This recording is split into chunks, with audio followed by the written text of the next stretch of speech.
Sa mapagpalang araw po sa inyong lahat na gilaw namin tagapanood sa Facebook. Ito po ang inyong lingkod, Hector Diaz Colin, sa YouTube channel. Paki-like, share, and subscribe at pakipindot ng bell button para ma-notify po kayo sa iba pang mga video sa YouTube. Narito po tayo ngayon upang bigyan pansin ang isa sa napapanood nating balita sa YouTube. Ating pong panoorin.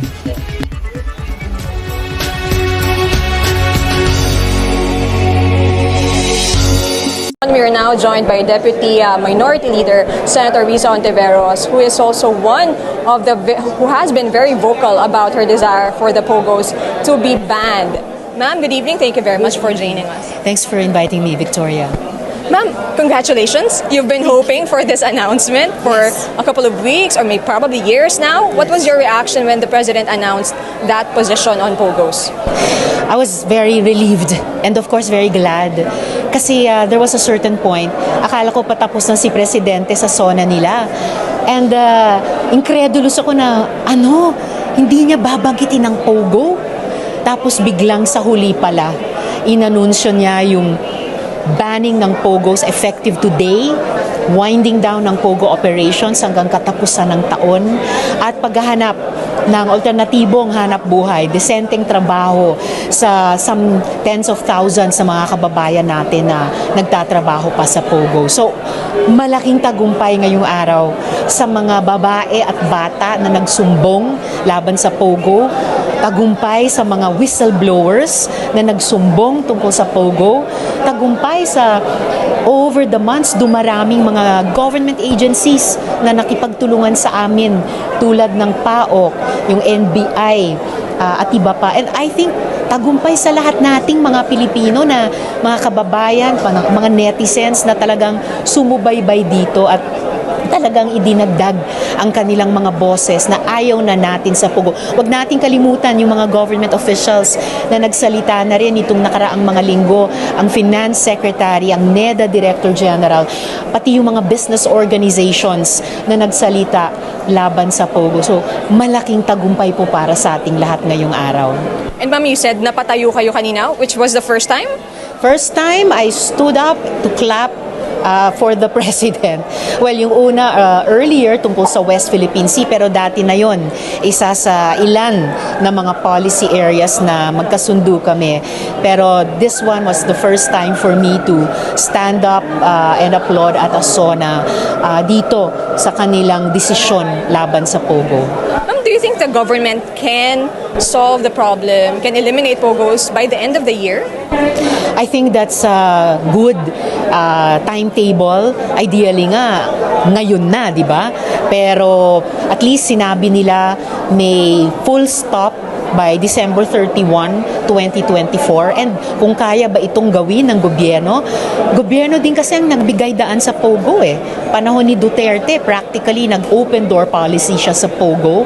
Maraming matatamis na pangako na halos lahat o kundi man lahat na pako. And we are contending with the very evil effects ng Pogo hanggang sa ngayon. So, kung kinaya ng gobyerno noon bigyang daan itong perwisyo ng Pogo, siguradong with the same powers na dati inabuso para bigyang daan ng Pogo, sigurado kakayanin dapat ng gobyerno sa lahat ng kapangyarihan niya talagang mapatigil at mapatapon na sa labas ng bansa natin ang Pogo. But what if the scenario that PAGCOR Chair Alejandro Tenco said happens, that Pogos will go underground, continue their illegal operations and victimize many people? How will the government respond to that? Won't that be a negative effect of this ban? Well, na-appreciate ko naman yung perspective ni PAGCOR Chair Tenco, pero kung may policy decision na ang gobyerno, tulad ng mga gobyerno ng sinaunang panahon, tulad pati sa ibang mga bansa, halimbawa nung binanang slavery, nung binanang iba't ibang pang-aabuso pa sa karapatan ng tao, then hindi natin dapat maging excuse na kapag binan natin yan, mag-underground lang yan at patuloy ng mga abuso sa tao, then it will become a matter or problem of enforcement. Executive action with all the police powers of the state. So, dyan lalong magkikick in ang law enforcement capacities ng ating mga institusyon. So, on this good day, let no one make excuses, no? Pero pagtulungan ng lahat na maipatupad itong ban sa POGO, mabunot na itong masamang weed na ito sa ating economic garden o ecosystem at itapon na yan sa sunog, itapon sa labas ng bansa. And what grade will you give the President, Ma'am Medasona, since you were satisfied with this statement on the POGO? This is a day na half full ang glass. I appreciated still yung position nila sa West Philippine Sea. I really appreciated yung announcement nila sa ban sa POGO. Pero meron pa rin marami-raming ibang mga area na mas sana may narinig pa ako sa kanila. Gaya ng ekonomiya, agrikultura at energy, gaya ng health, gaya ng edukasyon. Yung isang malaking bagay, kasi sinabi ni Presidente tungkol sa problematic drug use na extermination was never part of the solution. Napakalakas. Sayang, pagkatapos nun, natapos na hindi nanahimik siya sa issue ng International Criminal Court.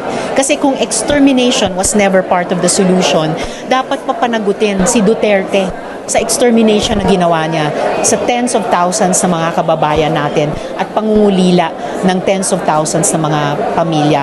Sana nagsalita rin si Presidente sa SONA ngayon tungkol sa iba pang mga concerns ng kababaihan at gender, pati yung SOGIESC Equality Bill, yung dissolution of divorce bill. And last but not least, sana nakapagsalita pa sila tungkol sa ilan pang mga usapin ng defense, foreign relations, and national security. Bagamat yun na nga, sang-ayon ako sa kanila sa West Philippine Sea. So, dahil araw ito na the glass is definitely half full, pero may marami-rami pang importante mga area, I would say 6/10, more than half. Thank you very much, ma'am, for your time. Thank you po. Good evening, ma'am.